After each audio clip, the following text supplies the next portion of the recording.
Looking for a cosmic adventure like no other? Zatswan, Multiversal Guardian is a high-stakes comic book journey through the multiverse with stunning art and an unforgettable hero. Get your copy today in ebook and paperback formats. Link in the description. Hi everybody, this is Neil Allen, the comic creator behind this book right here, Zatswan Multiversal Guardian. It is a 130 page, a lot of comic here actually, 130 page cosmic fantasy graphic novel that you can purchase online in the link in the description. You can get the ebook version for only $2.99, and if you have Kindle Unlimited, it is free. Or you can pick it up in this form here, the paperback, if you like to hold and read books, or read books that way. So what we're going to do actually is we're going to read some Zatswan. What got me thinking to do this is that I've seen a lot of comic creators and they actually don't talk about their comics that much. They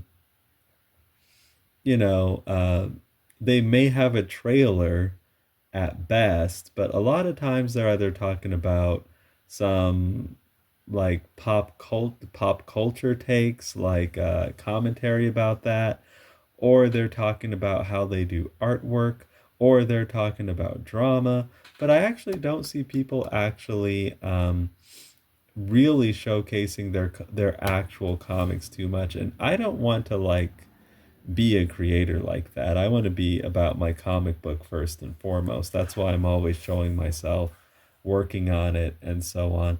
What we're actually going to do today is read some Zatswan, and I'll probably offer commentary on some of the things that are going on within it, like as we read the comic book. So to start off with, here we have this cover.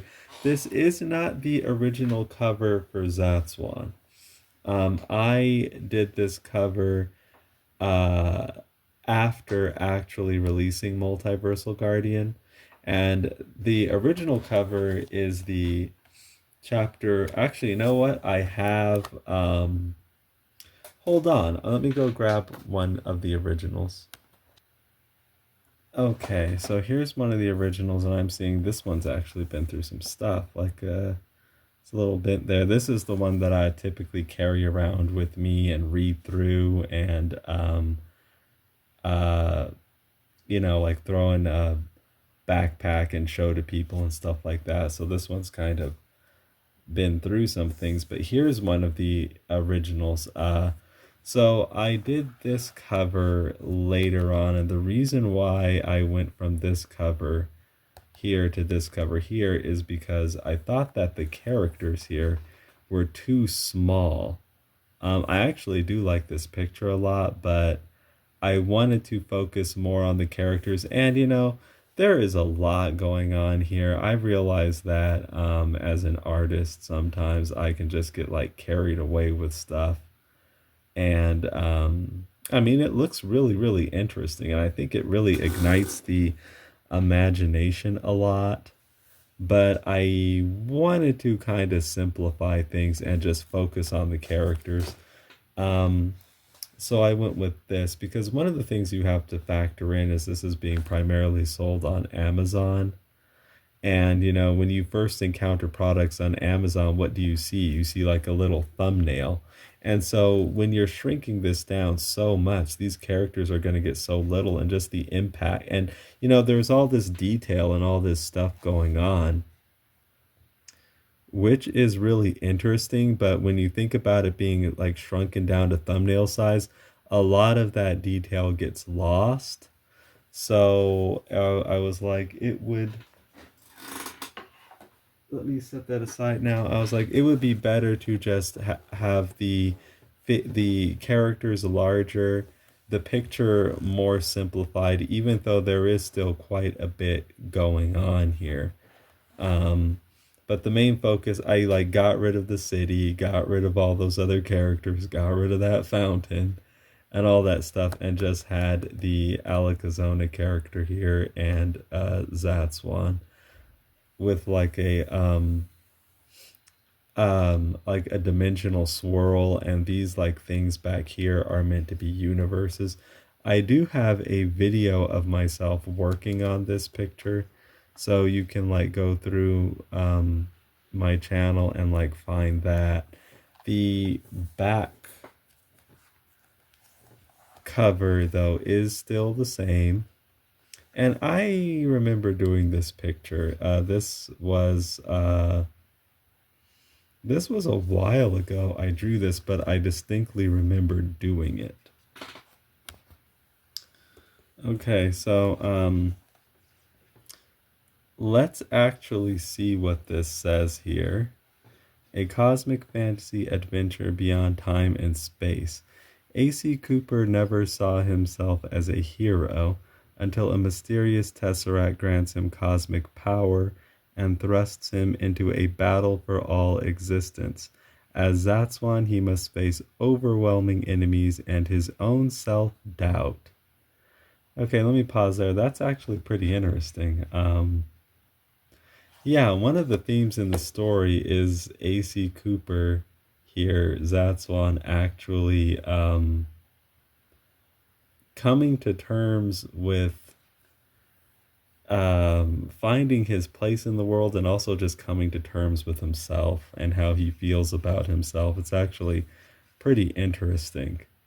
That's like a sort of subtle, it's a theme, but it's like there throughout the whole story, but it's like subtly done because there's all this other stuff going on around it. You know, there's all this cosmic spectacle, these big battles and all of this stuff, but underneath all of that is that very human, you know, feeling of doubt that the character has right from the very start all the way till the very end.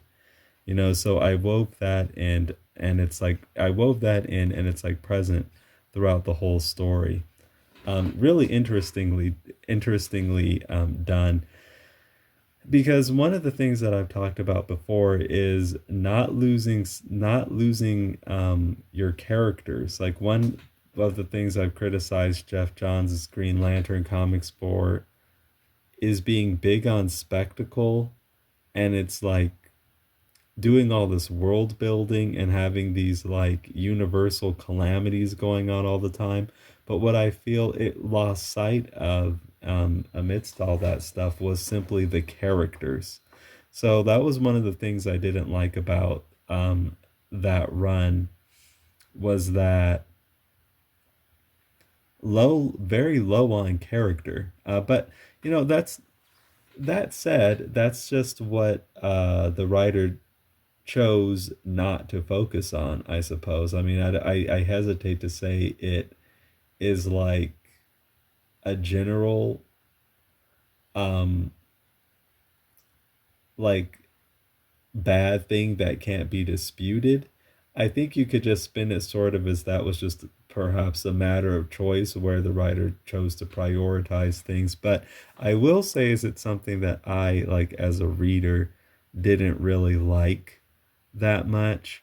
So, you know, I decided to go a different way, where I did want to have these multiversal stakes involved in all this stuff and all this superheroing and, you know, these fantastic worlds and stuff that the characters are exploring. But at the same time, I didn't want to lose sight of the characters. I didn't want to lose sight of their relations. I didn't want to lose sight of, you know, just the basic human themes going on with the characters. So, that is like a core theme throughout the whole book. Okay, and moving forward, fighting by his side is the stunning Princess Alakazona, a woman he inexplicably saw in his dreams. As their bond grows, AC wonders, can he truly be the hero the multiverse needs, and the man worthy of her love? So one thing I kind of have to give myself credit for was, at least I feel this way, like having this legible while having this, background is going on, like having the text legible. So about that, yes, there is a romance aspect to the story. It's mainly a superhero action cosmic adventure. I kind of play up the romance angle a lot in artwork and things. Like this is kind of a, you know, charming sort of tender moment, but it is like superhero action. It's not all just this type of stuff.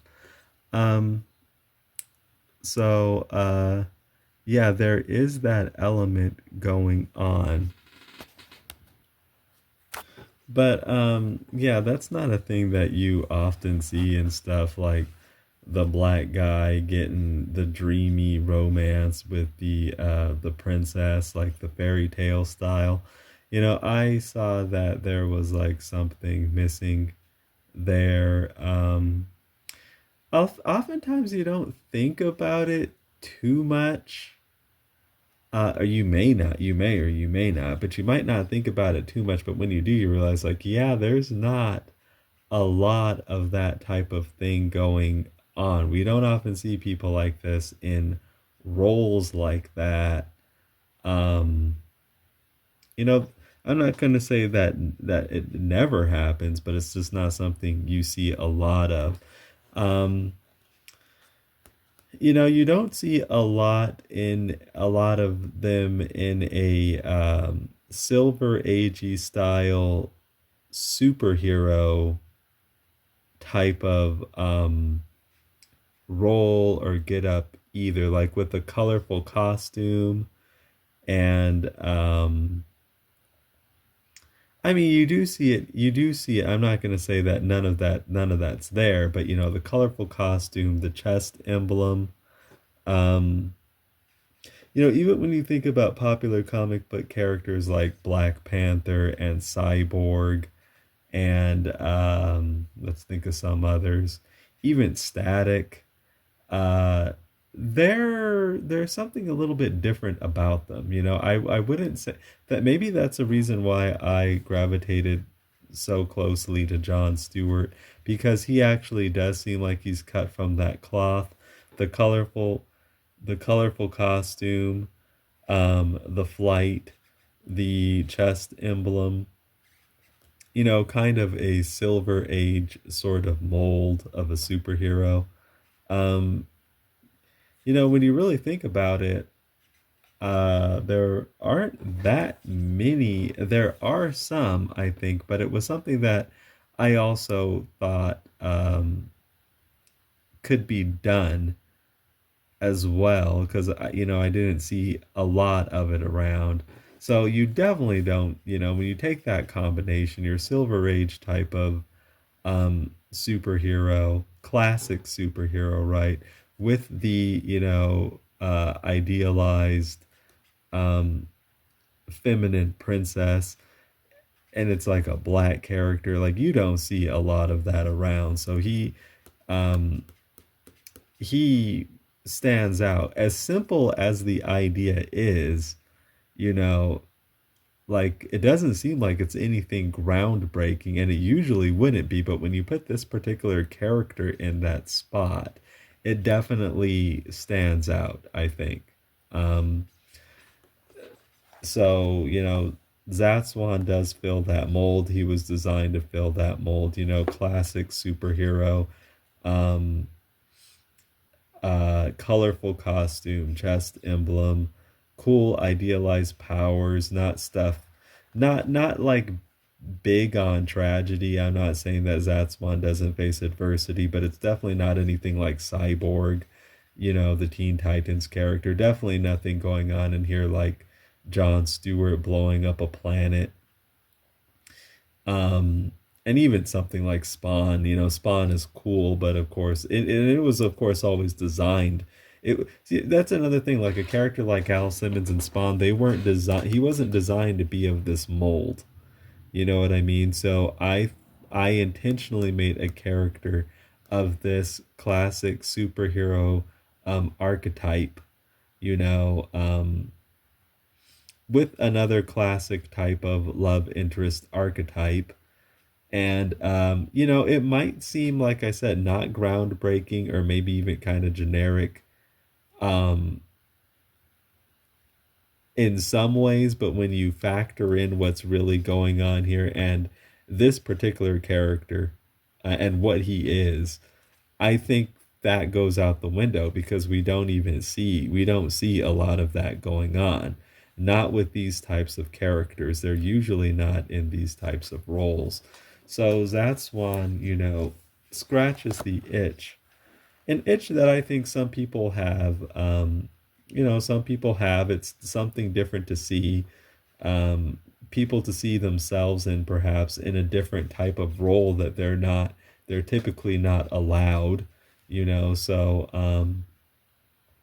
typically not allowed, typically just not thought of to be in those roles, and typically not finding characters like that in these roles. So that's one I think definitely offers something really interesting and really unique.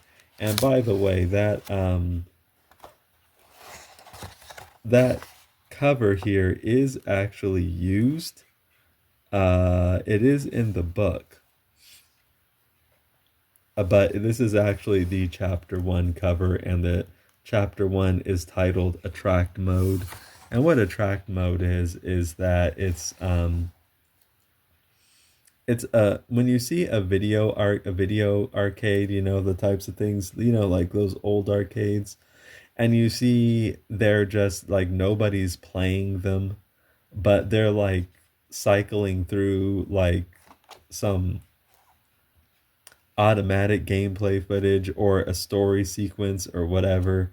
That's called an attract mode. It's to try to get somebody to come over and put a couple quarters in the thing to play the game. So yeah, when nobody's playing the game and it's kind of cycling through its own thing, that would be called the attract mode.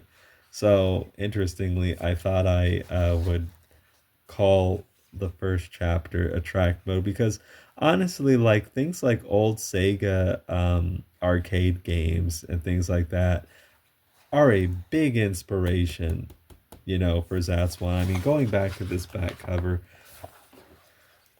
for example, one of the you might kind of wonder, I'll be very candid with you. Yes, I do have a big, active, crazy imagination, but there are inspirations to some of the things that you're seeing here.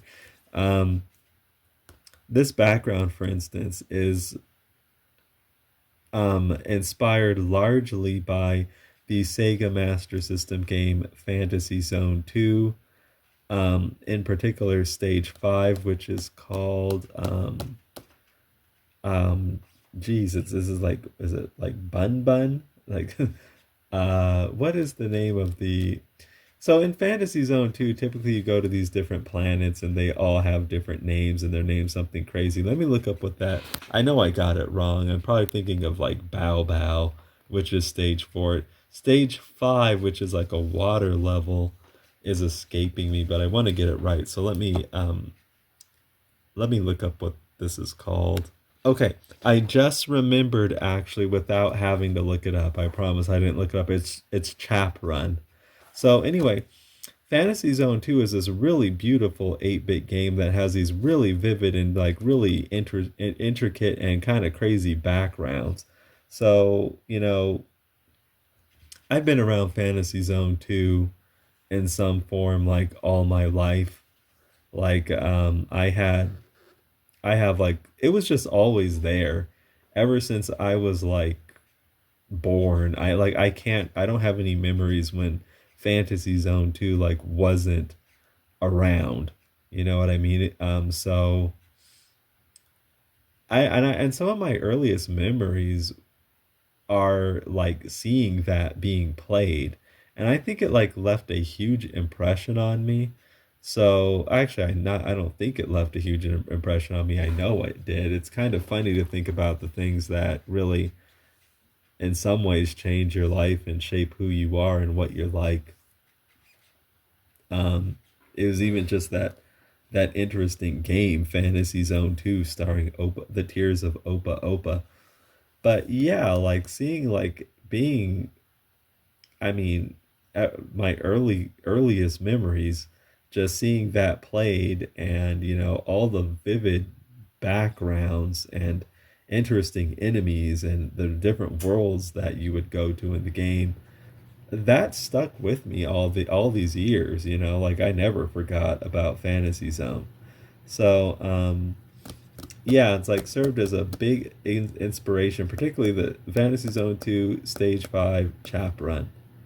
There are various backgrounds in the level because you go through these different warp gates and they all lead to different sections of a stage, and one of them inspired this background. But anyway, yeah, I just kind of want to talk about sort of, what's going on in the story and kind of what I was thinking. So let's get into actually the start of this. So we start in Helen's Glen, Southern California. And here we have a picture, of a bus driving down the street. And we're introduced to our main character, AC Cooper, riding on the bus. And it's at a stop here picking up Marlene, another one of our main characters. And here we're just seeing that the bus is like super crowded.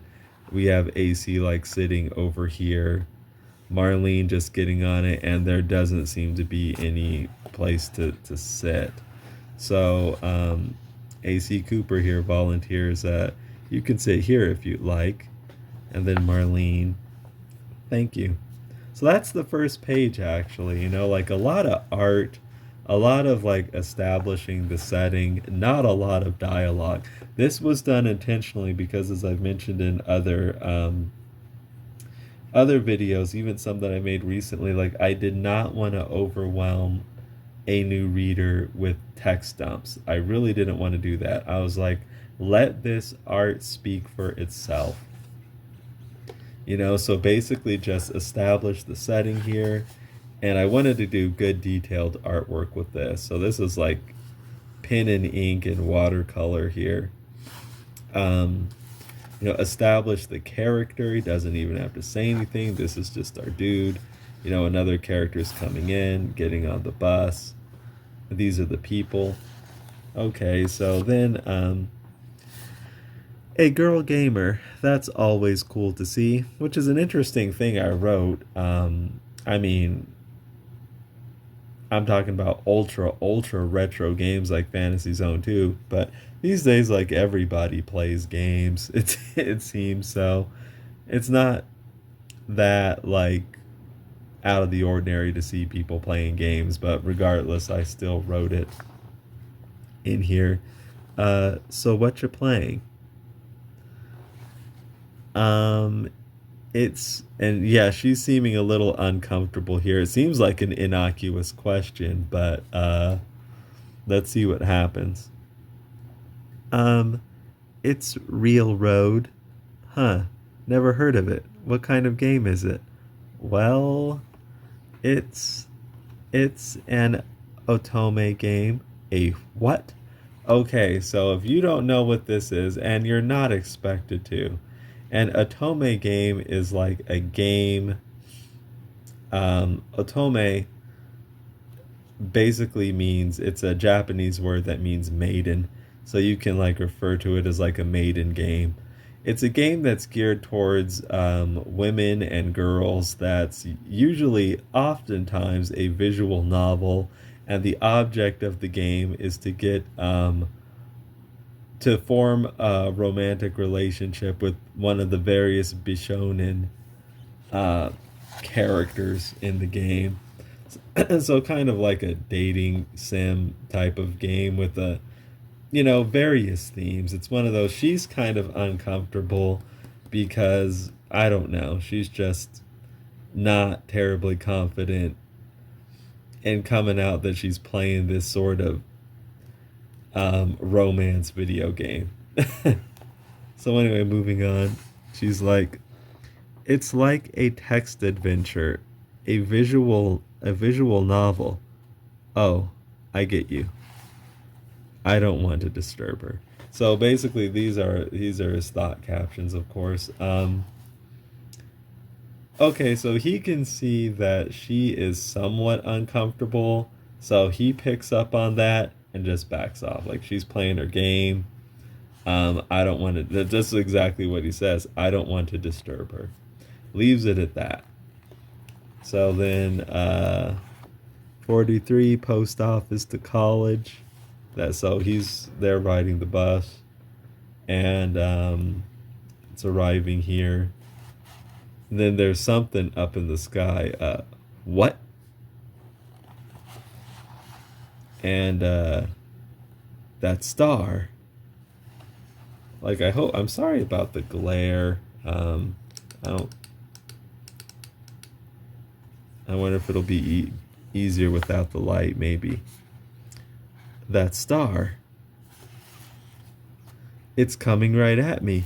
And then he screams, ah! Okay, so this scream is supposed to be like, the way I envision it at least, Mace Windu in Star Wars Episode 3 Revenge of the Sith, when he gets his hand chopped off by Anakin, and he just looks at it, ah! Or maybe in Unbreakable, still played by Samuel L. Jackson, what's his name, Mr. Glass, or something, when he falls down the stairs and screams. Anyway, I envision for some reason a Samuel L. Jackson scream here.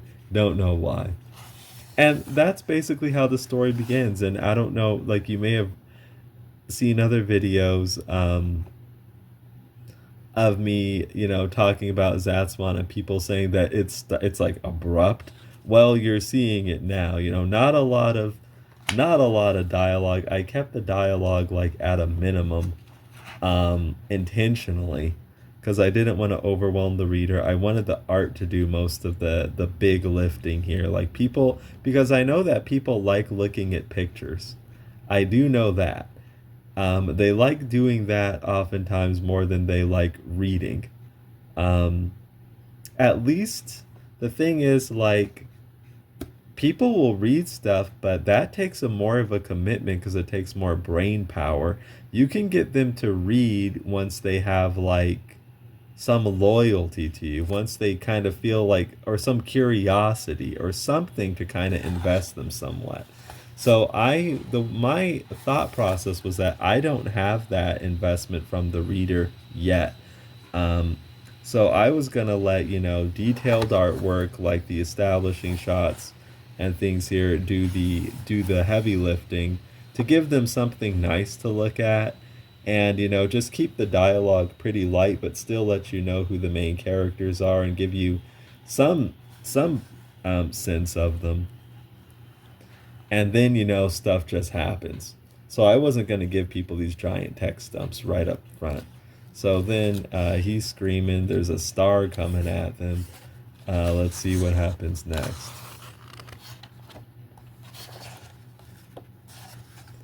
Okay, so they're going through some kind of portal here, and now they're in some kind of crazy zany world. Uh, where are we? Is this even real? This is an instance in time and space that is not imagined or supposed. You have been transported to a pocket universe. So that's actually one of these things talking. And then AC Cooper here. I don't believe this. Am I actually having an encounter? Uh, so I've shown this to people here, and people seem to think of like my writing is like really funny, and at least they do sometimes. And yeah, there is an element of comedy here. I do know what I'm doing somewhat, like the he goes through a portal. Where are we? Is this even real? It is kind of funny actually. And he's like, one person I showed this to, this really tickled them though. I don't believe this. I don't believe this. Am I actually having an encounter? And then his response, what are you? We are objects from the fourth dimension called tesseracts. You have both been chosen to wield our power. Should you accept this offer, you will become Zatswan and be transported to Zodos, where most known universes converge. What is a Zatswan?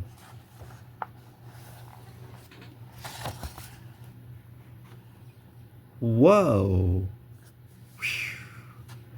Zatswan are multiversal agents in the service of Zorb. They use the power of tesseracts to promote peace, order, and stability throughout most known realities. This organization has existed for... Oh, let me see. Harder for you to see. This organization has existed for eons. Let me get this straight. You're offering us jobs, and if we take them, we have to go away someplace? Yes. You will be taken to the primary headquarters of the Zatswan. Wait a second. Yes, you will be taken to the primary headquarters of the Zatswan, the center of the multiverse. I can't just leave. I have responsibilities. Hold on a second. Hold on a second. Let me see something. Okay, so I actually got scared there for a moment. Let me explain like what happened here. Here's what I was expecting. I was reading this. Yes, you will be taken to the primary headquarters of the Zatswan, the center of the multiverse. What I was expecting to be the text was, yes, you will be taken to Zodos, the primary headquarters of the Zatswan, the center of the multiverse. I was expecting Zodos to be mentioned here. And I was like, Zodos wasn't mentioned. Uh-oh. So let's jump over to page 6 over here, because I knew this line was coming up. I should have asked more questions. Why was I chosen? What kind of power will I have? What is this Zodos place like? That's what AC Cooper is thinking. I'm like, oh no, Zodos wasn't mentioned here. But AC Cooper is thinking about what is this Zodos place like over here. I'm like, oh no, like Zodos wasn't name dropped. That's a problem. I was thinking I was going to have to edit that. Like, how could I have missed that? Edit that, fix that, re-upload the manuscript, which all of this is a pain in the butt. But then I was like, okay, no, Zodos was mentioned here.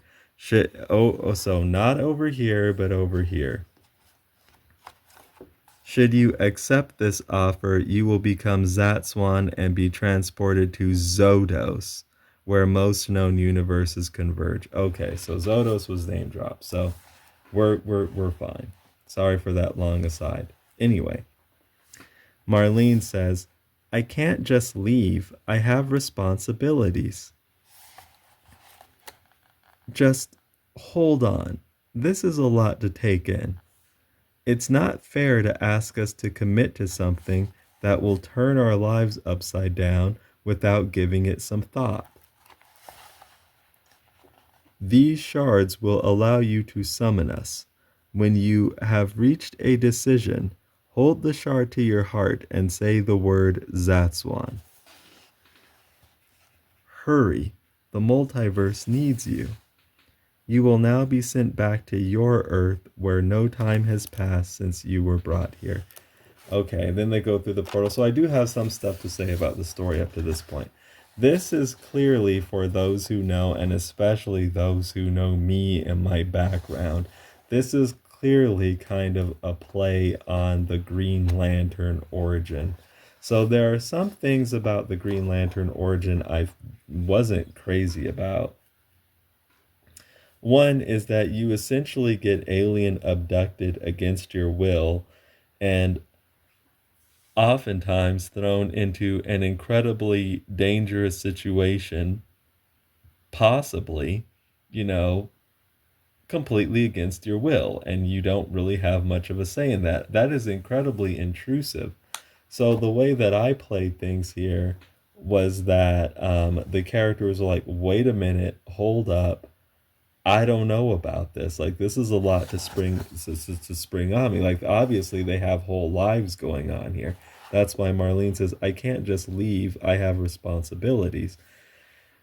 Kind of makes me who I'm really thinking about is the Green Lantern core. Like, what I'm really thinking about at the moment is the Green Lantern core character Fesca, who was an alien in the Van Jensen New 52 Green Lantern Corps run, and she was a mother. That was like kind of her thing. She had a kid. Um, I mean, imagine that. Like, you have like people just totally depending on you, and this ring can just spirit you away to a whole other place. Like, that just is, we'll just say, not a responsible thing to do. So I actually, through my story here, Zatswan, I actually voiced my concern somewhat about that whole arrangement. These characters just kind of put their foot down and asserted themselves.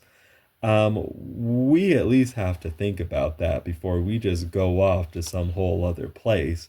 So anyway, let's move on with the story though. But that was the thinking behind what you just saw there. So they're put back on their Earth. Uh, did you see that? Did that just happen?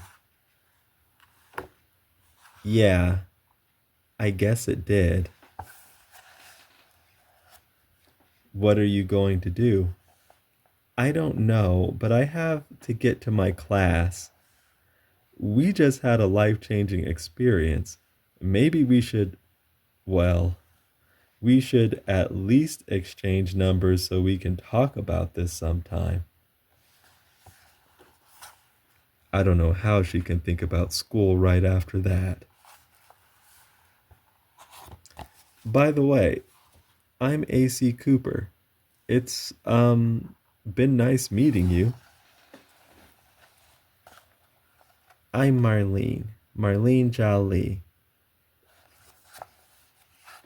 I gotta go. Bye. Bye. I guess people cope with things differently. Maybe she's just trying to cling to normalcy. So that's interesting. Marlene's just like, I gotta get to class. Yeah, she's gotta get to class because, she can't risk missing classes and stuff because her dad will like eat her alive and things like that. So she's just out of self-preservation, essentially, from her point of view, just thinking about, I gotta get, like, I just, regardless of whatever happened, I have to get to class because I can't mess up. That's actually what Marlene's like thought process is here. So even though she just had an encounter, she's like staying laser focused on not screwing up at school. AC Cooper, though, here is built of different stuff for better or worse. Um, he's like, I've got to sort this out. So he's essentially like going to the park. Here's that line I was thinking about.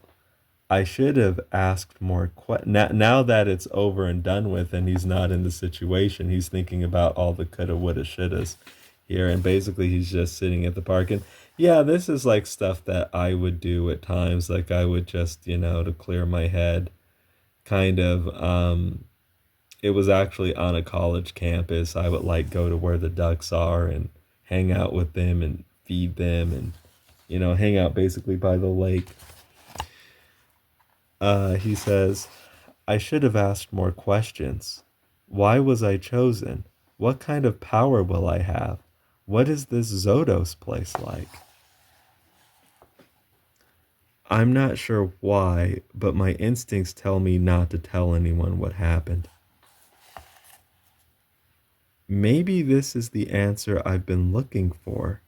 My life hasn't been that great lately. Sure, it could be a lot worse, but I wouldn't exactly call it fulfilling. So now he's just having the ducks as company here. I have to rely on financial aid from school to pay bills. The office is taking forever to process my information, which has caused me to fall deeper into the hole. Watch out for the glare. The stress is causing me to struggle academically. I don't have the will to concentrate on school when I'm being suffocated by endless problems. I can't even afford some of the books I need. I'm tired of the whole experience. Okay, so these are actually very, very real world problems here. Um, you know what's weird? These problems to me seem so real world, but comics like never talk about them that I've seen. Maybe because it's just too real.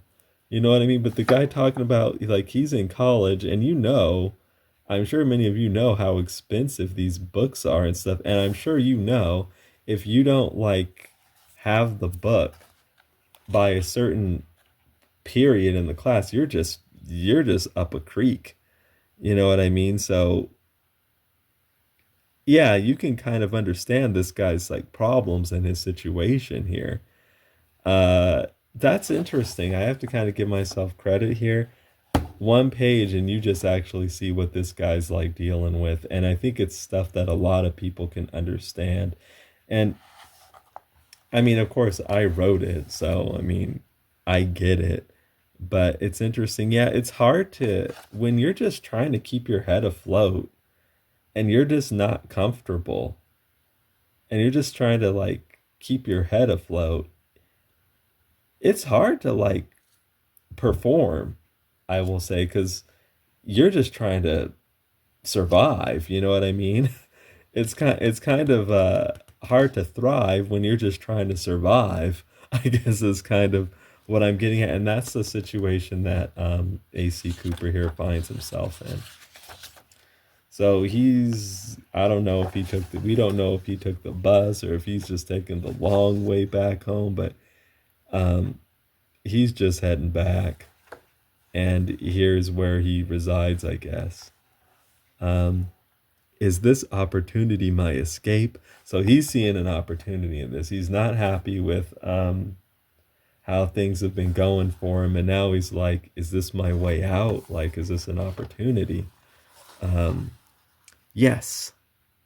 An email from the financial aid office. So they've been taking forever processing his grant. So he's like excited to finally hear something from them. Uh, let's see what it is. We regret to inform you that your request for the Federal Student Aid Pell Grant has been denied. You have the option of submitting an appeal. And then we see his reaction to this, which that is the last thing that this guy wanted to hear. Like that just basically monkey wrenches everything for him. So he doesn't have the energy really to deal with it. So that's just what he does. He sleeps. um, the decision's already been right here. The decision's been made. Like he just completely got monkey wrenched here, just like that, just right there. So my light's kind of being fidgety. So yeah, that's what happened with him. And now it's nighttime. And we're at, it looks like a home here, which I do remember painting this. I finally hit 10,000 subscribers on my channel. Well, this is me talking. Congratulations, that's a huge accomplishment. I wish I was there right now. Like that is actually a big deal when you think about it. 10,000 subs, that's, she's doing okay for herself. I'm still not sure how to celebrate. Maybe a contest and I can ship the winners art supplies. What do you think? I think you should focus on your studies and spend less time goofing off online. I do. And last I checked, it's okay to have hobbies. Okay, let me pause here. Okay, so now at this point in the story, like we're actually seeing more of who these characters really are. We're seeing more of their lives. After the inciting incident, so I could have done this type of stuff first, but no, I did I like threw people into the story and then kind of introduced you more to who these actual characters really are. But moving on. Recreation is fine within limits, but I'm concerned you're putting more effort into those art videos than your classes. Most people don't get to 10,000 subs without some effort. I hoped you'd be proud of me. Your father loves you, Marlene. He just wants you to have a content future. And uploading drawing videos to the internet is not likely to lead to that. Remember your priorities, Marlene. First of all, you don't know that. There are people who make very comfortable livings from their channels. And second, see, this is why I never open up to you. Anytime I try, you always find a way to scold me or take away things that make me happy. It's easier not to talk to you and be the silent wallflower who doesn't have opinions or interests. Is that what you want?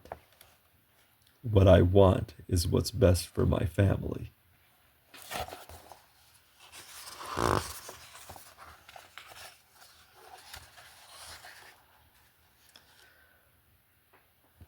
Well, I'm trying not to get any glare here. I'm trying my best. I've worked hard so we can live the way we do, and I did it by not having my head in the clouds. Dad, there's more to being a parent than making sure your daughter gets an education, a good job, and marries a good Korean. Pause. I've actually legitimately heard that line. Like I am not making this. This is stuff I've literally seen, and even it might sound kind of funny, but I've seen and I've even experienced this stuff in my own life. I talked about some of my experiences in like a video I previously made. What is it titled? I think it was like reviews I can't ignore or something like that. Like some Zatswan reviews I talk about like some of this stuff, but I've literally experienced this. I've seen others experience stuff like this. I've even heard this line like marry a good Korean. This is all like yeah, this is like real stuff here. Like anyway, moving on. What difference does all that make when you don't even know me because I can never relax and be myself around you? Thanks for dinner, Mom. Good night. Slam. So she's basically pretty fed up too. I know you're proud of me, Fritz. Thanks for always sticking by me. Gerald is online. Chatting with him always makes me feel better. 15 minutes later. God, so this is the classic thing about texting, like, anyway, moving on. You all know what this is. 15 minutes later. God, I hate this.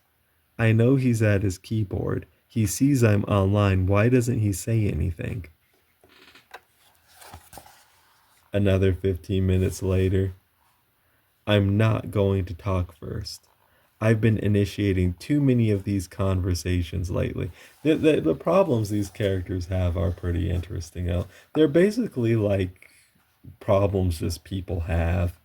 So Marlene gives up on, hearing from Gerald and basically just lies down herself looking at her power shard here. So now we're in a totally different scene here, but let's see what's going on here. You're going, aren't you? I must put an end to this. Let someone else do it. No one else can. Should I fall, I will return to you. I've seen to it. It frightens me to hear you speak like that. Take heart. We will be together, always, now and for all days to come. So then it actually goes from here to this kissing panel here. Watercolor work here. This is, yeah, the coloring is pretty interesting. You know, the art here is pretty interesting. Got a good curves here on this railing. Used French curves to do that.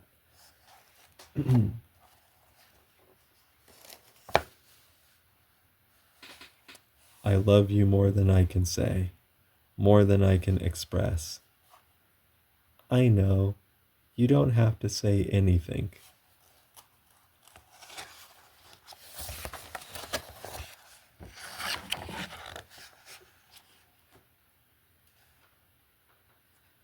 But I like it when you do.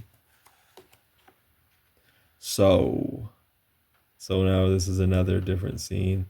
My light's being a little finicky. Let me see something. Okay. So you come. You always were a bold man. I've come, Vasilian, to finish this.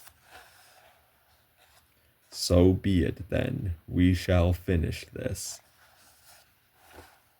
The energy from Pandora's box has poisoned every fiber of your being. To spare creation that same fate, I will slay you now. So let me pause here. There is inspiration to this too. The inspiration would be another more retro gaming, which retro gaming is a hobby of mine. The 1997 Sony PlayStation game, Castlevania Symphony of the Night, when Richter Belmont is facing off against Count Dracula at the very beginning of the game, and it's the classic, die, monster, you don't belong in this world. That whole thing. So it's kind of a scene sort of like that. Essentially, it's like this is you've made it to like the final boss now. It's like the final boss scene in the very beginning of the game. So it's kind of like that. Let me read that again. The energy from Pandora's box has poisoned every fiber of your being. To spare creation that same fate, I will slay you now. And Vasilian responds, poisoned. I gotta make sure you're not being hit by glare. So even if I'm not getting hit by glare, I think you can be. So I'm looking into the phone to make sure that the picture's clear for you. Poisoned. It's awoken me. I now see everything as it was meant to be seen. But enough of this. Prepare yourself for the void. And then he charges at him. Then we go over here, and then some music. Boom. AC Cooper. Incoming call from Marlene. Hello. Hi, this is Marlene. You know, from earlier today. I was wondering if we could meet up somewhere and talk about what happened. Oh, hi. So then they talk. Man, another one of those dreams. They're so vivid and weird. I can't say I dislike them. If for no other reason than being able to be with that girl. Every time I wake from them, I feel as though I've lost something precious because I'm apart from her again. Well, I have stranger things going on in real life now, and I guess it's time to make a decision. So interestingly, we're seeing that AC Cooper is having some odd dreams, and this is not the first time that this has happened by the sound of things. So he can't say that he dislikes them. if for no other reason than being able to be with this girl. So this is a key part in the story here that we're going to want to like pay attention to. And of course, we're not going to read all of Zatswan. I'm thinking we've already been going for, it's coming on an hour now. Let's go a little bit longer. I wonder, maybe we should finish up all of chapter 1, which there's, I think we can do that. I think that's not too much. I think we can do that. So let's see what's going on now. So they agreed to meet up at a 38 flavors ice cream shop. Anyway, moving on. I apologize.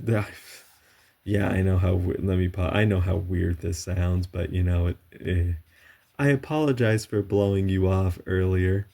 I don't know. Life has been kind of stressful lately. It's all right. Is everything going okay with you? My dad is an old-fashioned jerk, and a guy I like online has been ignored. Oh, well, let me watch out for this glare. Make sure you're not getting hit. My dad is an old-fashioned jerk, and a guy I like online has been ignoring me, I think. First world problems, I guess. Here we go. An internet crush? Yeah. I can't believe I just told you that. It's nothing to be ashamed of. I think it's kind of a regular thing these days. So here, interestingly, we see AC Cooper being kind of interesting. He's actually listening to her and not judging her. And that was actually what she was looking for from her dad, from Gerald, the dude who didn't text her. So she was just looking, for that. And interestingly, AC here is giving her supply, as we see here. And so she tells me. And so she tells me of her dad, her art channel, this guy from Pennsylvania she met on an anime message board, and some other details about herself.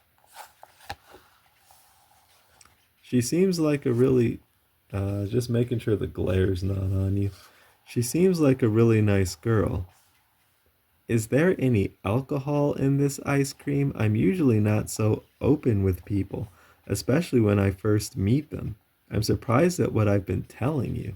So Marlene's been going on and on, apparently, about her situation.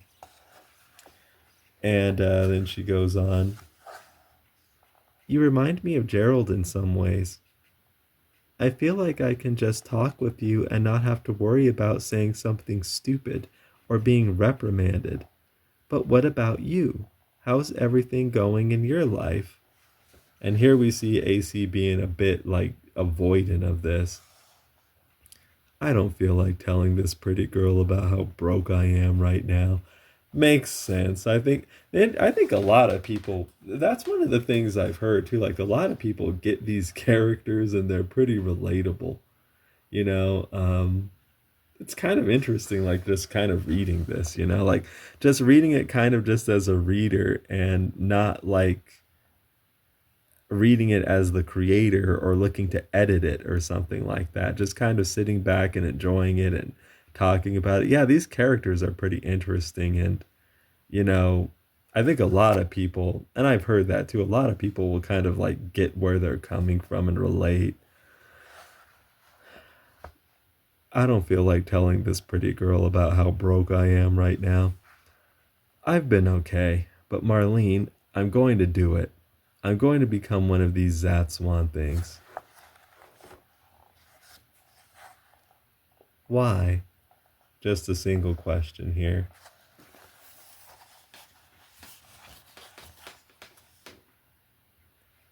Clearly this is a very special and rare opportunity. Let me pause. Yeah, if I kind of stumble, It's because I'm looking up at my phone just to make sure like the glare isn't getting you and stuff. So, that's what that's about. Clearly, this is a very special and rare opportunity. If those tesseracts were telling the truth, it's a chance to do some good and see things no one else ever has. I'm not going to pass that up. I feel I'd regret it the rest of my life if I did. I decided to do it too. I just wanted to hear your reasons.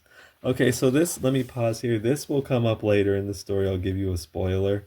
And that's why this, like, question here, this, like, why was so important. Marlene, if AC wasn't going to do it, Marlene wasn't going to do it. So when AC said that he was going to do it and Marlene asked why, then she was, her whole decision hinged on that. So that was more important than it may have seemed at the moment. And Marlene wasn't entirely telling the truth here. I decided to do it too. I just wanted to hear your reasons. No, she didn't decide to do it. She decided to do it because he decided to do it. That will come up like later on. She didn't want to do it by herself. Okay, so now they're in some kind of alley or something. Ready? Yeah. Zatswan. And back through the portal. You have reached a decision? Yes. I want to become a Zatswan. So do I. We shall bestow you with our power.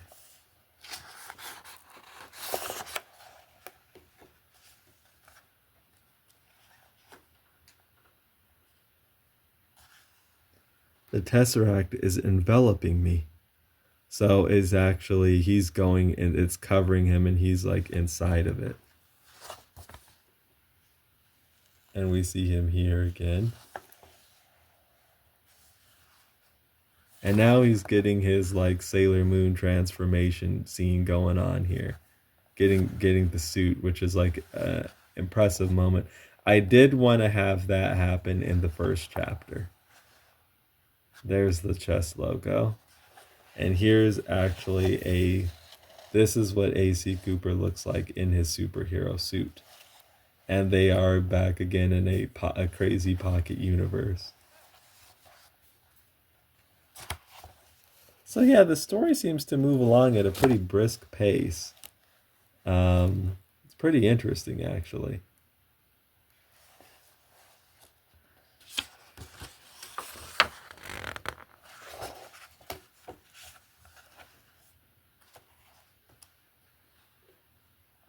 The Tesseract has imprinted information into my brain. I know what I'm capable of and how to do it. At least I think I do. If the Tesseract can add information, can it also erase? Terrifying thought. Okay, let me pause here. So I avoid an entire just training sequence, kind of your mundane, kind of rote expected training sequence. I avoided that by actually having the Tesseract imprinting the information into his brain already, which, as he says, let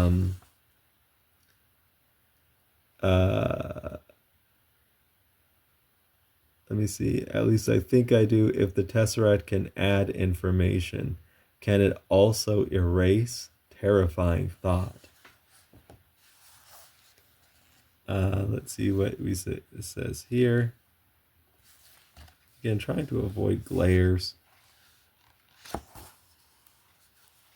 Nevertheless, all this power at my fingertips is exciting. And here's a full body shot of Marlene here in her new suit.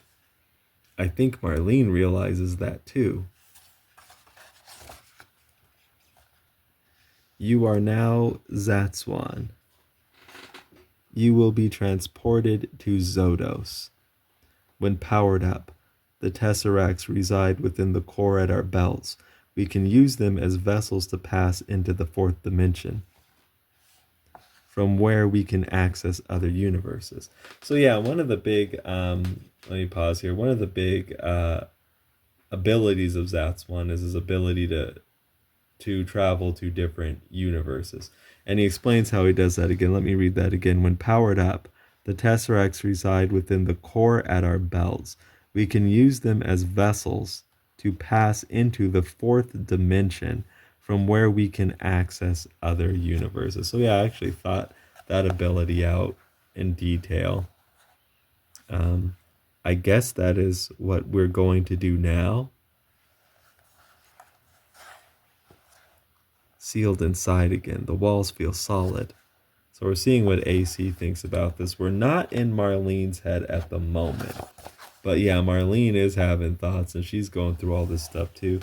Back through another jump. So they're going back through the swirly again. The shift. Did it have... Yeah, let me know. Do you think that this, like, what some people have voiced as criticism for Zatswan is that it's hard to get your bearings and they're jumping around too much. Let me know if that's what it feels like for you. Like, this is just hard to take in. I'd be interested in hearing about that. The shift, did it happen? Is this Zodos? Actually, yes, it is. We have some guys like flying up here to meet them. This is what Zodos looks like. At least a part of Zodos. You two, with me. So he's like pointing down at them. Expulsar himself has taken to the field at the sunken city. So this is another Zatswan here, a bird Zatswan, a humanoid bird. And they're just looking up at this kind of like, I mean, yeah, it's a lot for the characters to take in too. So now they're flying with all the rest of them, heading to the sunken city. Here's AC Marlene. And these are a bunch of Zatswan headed towards this destination here. I am not sure what to think. There is so much to take in. These creatures, the fact that I am flying, this world. Well, yes, this world is weird because this is like a gigantic... you can't see it well because there's a lot going on, but here's the sky. Here's a gigantic wall of water here. And then there's a city like in front of it, it looks like. And then there's some more. So this wall of water is just sitting there and not like cascading over. So that's actually what I drew there. But I don't know, like there was a lot to take in with this panel. I am proud of this panel. I remember making it. This was actually done with chart pack AD markers. I remember that's when I first got into chart pack markers, and I was like trying them out. There's a lot I can talk about with them, but moving on.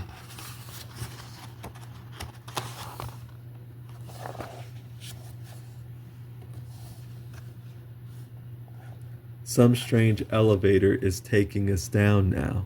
How far does this watery tunnel go? Marlene's gonna see about getting some answers here. Excuse me, can you please tell me what is happening? Sunken City is getting hit hard. They say Expulsar is leading the attack. We're going to support the Zatswan down there. It's so funny that I did all of this.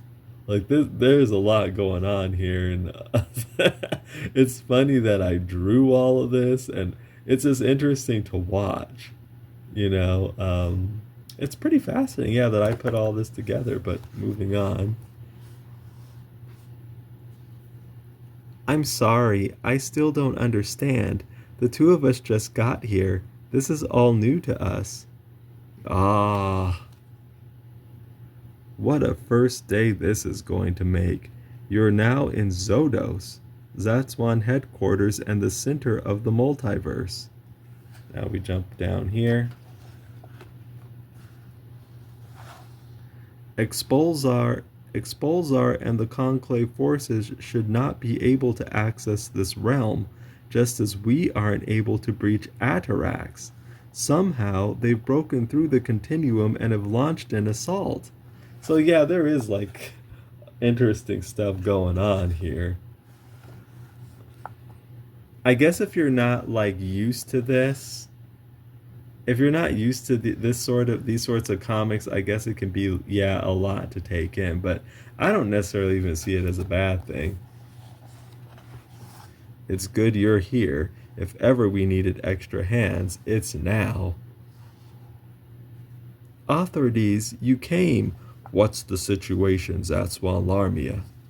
So yeah, I'm cramming a lot of stuff into these panels, but I wanted to give the sense that there was a lot going on, that this is an emergency, there are Zatswan everywhere, and I wanted to imbue it with that sense of urgency. Yet that yes, that these characters just got thrown into quite a situation. The Okay, so here's Larmia. The enemy is opening rifts and using them as troop and vehicle transport. We're holding this plaza, but I fear we'll be overrun if we don't do something to turn the tide. The center of their line is directly ahead. Geel has the command, but Expulsar has been seen among them. I need you to lead a sortie. Take the Zatswan you've gathered and launch a concentrated charge on their position. Break through and slay Expulsar. Our forces here will provide support. The risk is high, but we can't miss this opportunity. So authorities, this blue bird Zatswan's going to have to lead a charge. That's what's going on. They're looking at a map here of like enemy placement. So now we go back to AC and Marlene. Marlene, I'm not sure we made the right decision. Here's a shot of Sunken City where the battle will be taking place. A battle. So it's like... And I don't know if you can see it because, again, I do put a lot of stuff in these panels. They're pretty detailed. These are rifts being opened in the sky, and the Ataraxians, the enemies here, are like sending troops down to invade this city. I think we really stepped in it. And here is the big antagonist right here, and his some of his men behind him, Expulsar. And chapter 1 ends with right there. Chapter 1 of Zatswan Multiversal Guardian. We'll take a quick look at the cover of chapter 2, which is interesting. It might be hard to make sense of what's going on, but I think Zatswan's a crazy imaginative thing just looking at it. Like, even if you do have to look at let's see what we're looking at here, it's still something really interesting. But I think we're going to stop there. That was a lot of fun. I think we'll read more Zatswan in the future. Let me know what you think of this comic, though. So far, chapter 1 of Zatswan, was that too much to take in? A lot to take in? Was it really imaginative, really interesting? What do you think of the characters? Did the pace feel just right? Actually, how about the artwork? There's a lot to talk about with Zatswan. And what do you think of the story so far? Feel free to let me know, and be sure to like and subscribe. And pick up Zatswan Multiversal Guardian in the link in the description. You can do that. Only $2.99 for the digital ebook, free with Kindle Unlimited, and as you can see, there's a paperback too. If what we looked at looked really cool, then yeah, I encourage you to pick it up. And I will talk to all of you again soon, and until then, make sure you take care.